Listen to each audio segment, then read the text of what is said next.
Assalamu alaikum. My name is Joe. I'm 28 years old from Wales, which is part of Great Britain.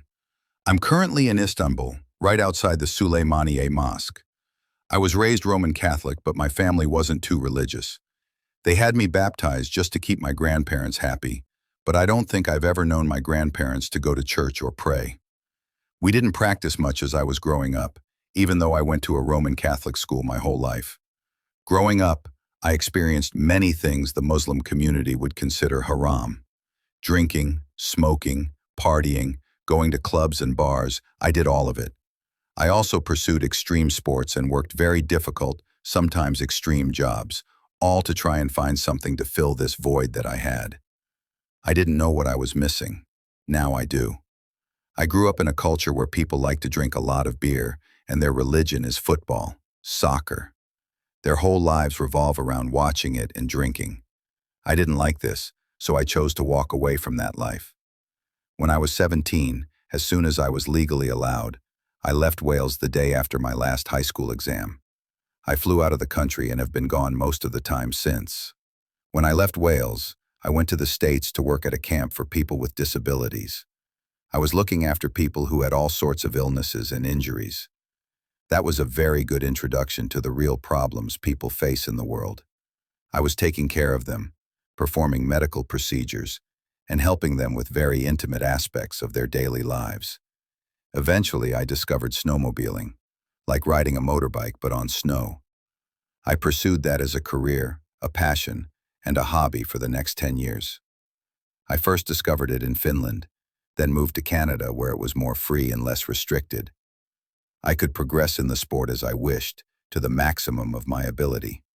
I became very competent, very good, riding about 5,000 kilometers each winter.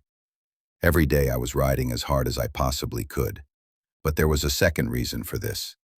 I couldn't sleep at night without being physically exhausted.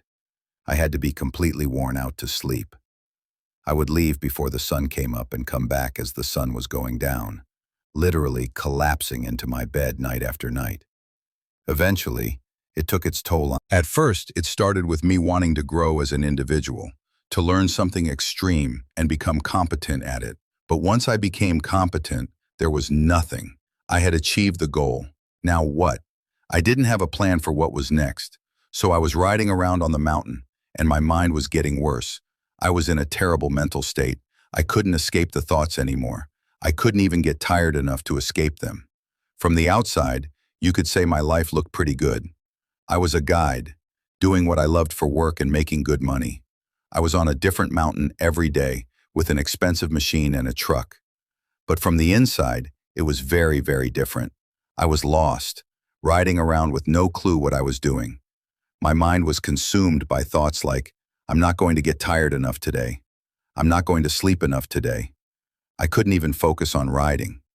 Because the riding had become second nature, my mind was free to wander back to those dark thoughts. That's probably why my accident happened. I was so mentally confused. My conversion story to Islam was very sudden. I'm not a man who needs to study something for eons before making a decision. If it feels right in my heart, I do it. I'm an emotionally based person, less of a logic-based one. I ended up having to come to Istanbul to have surgery because of my accident. 3 surgeries in, I still need more treatment. I couldn't walk for 2 years. I was stuck on a couch, a bed, a chair. It was very, very difficult. I had to rely on other people to bathe me, to cook for me. I couldn't do these things for a long time. After my surgery in Istanbul, I said, you know what? I like it here. I didn't know why, but something was telling me to stay. It was a very small, slight gut feeling, but I decided to trust it. My dad had come with me for the surgery, and I sent him back home. Long story short, I discovered Islam one day because I was lost in the city. I took the metro for the first time in Istanbul. It's a wild city with over 20 million people. I got off at the wrong stop, over 2 kilometers from where I was trying to go, and I had no internet on my phone. I couldn't figure out how to walk there, so I just started walking, trusting my instinct, looking at the sun and the clouds, thinking, left, right, straight ahead. And then I found a mosque. This mosque, Suleymaniye. I didn't even think about it. I just walked straight inside, just as I had been walking on the street, fast, head down, trying to get somewhere. Before this, I had seen many mosques all over Turkey, and even had opportunities to go in. But I always said no out of respect. I wasn't a Muslim. I didn't understand the religion, and I didn't want to be a disruptive tourist while people were praying. But when I came across this mosque, which I had never even heard of before, it was suddenly right in front of me. Without thinking, I just walked straight in, head down, went to the front, and started praying in the Christian way. I said, "God, I need guidance. I don't know what I'm doing. I don't know why I'm inside this mosque, but for some reason I'm here, and I need your help. I'm lost in life. I don't know what the next step is for me. I don't know what I'm missing. Please send me some guidance. I don't know how to pray to you, how to ask you for help, or how to address you. I don't want to call you God, because people say, 'Oh my God,' when they have a problem. Please just show me the way. Show me what I'm missing." Then, a Dawa volunteer got my attention. She said, "Excuse me, do you speak English?" I said, "Yeah, of course." She asked, "Do you want to learn about Islam?" Internally, I thought, maybe this is the guidance I've been looking for. Maybe this is what I'm meant to seek or learn about. So I said, "Yeah, let's talk about Islam." I knew nothing about it. I'd never met a Muslim, never spoken with one, never really heard anything about the religion. I wasn't a religious guy at this point. I had walked away from Roman Catholicism at age 13. I hadn't thought about religion for over 10 years. But maybe this was it. Maybe this was the missing link. So we sat, the sister, Hella from Egypt, and I, for 3 hours on the floor of the mosque. We had a back-and-forth conversation. When she told me the 6 pillars of faith, I said, "I think I'm a Muslim. I think I've been a Muslim my whole life."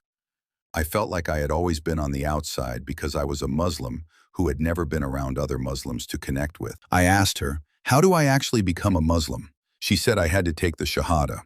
I took my Shahada there and then, and I prayed to God again in the Christian way and said, "I know you exist." That has been proven to me through my trials and tribulations.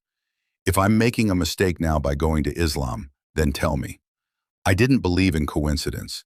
I believed there was a plan and a reason for everything. I just came to this mosque with my intuition, and she approached me right after I requested guidance. So I put my faith in God and took my Shahada. That was approximately 6 weeks ago. I decided to change my name. My name is Joe, just 3 letters, but in Turkey a lot of people had trouble saying it. Joe comes from Joseph, so I chose the name Yusuf. In Christianity, Joseph is a carpenter who likes to work with wood, which I also like to do. But the main reason is that Yusuf is the Islamic version of Joseph. Since I took my Shahada, I've been learning about Islam every day. It feels completely natural. I feel a lot better, a lot more at ease with myself. My mind isn't racing anymore. I don't have to be extremely tired physically to sleep. I can sleep easily now, no problem, because I know that I've been guided to the straight path. I know that this is what I was missing. I was missing God in my life. I was missing worshiping Him, thanking Him for my life. We were created by God, so we need to thank Him for creating us. In Islam, we're encouraged to ask questions, which I really like. When I was going to church as a Roman Catholic, I would ask questions and get told off. "No, Joe, don't ask these questions. Too many questions, Joe." But here, they tell you to critically think. The Quran says that Allah gave us a brain to think with, to discover the truth. The brothers and sisters here are happy to answer my questions. If they can't answer, they say, "Okay, let's go learn this together." They don't make up something that sounds good. They tell you the truth and where the source for the answer is. The very next day after my Shahada, I started praying. Fortunately, I was surrounded by brothers and sisters who were true to the Muslim faith and willing to help me learn how to be a good Muslim. That involved learning how to recite some Arabic verses for the prayer. For example, Surah Al-Fatiha, the first chapter of the Quran.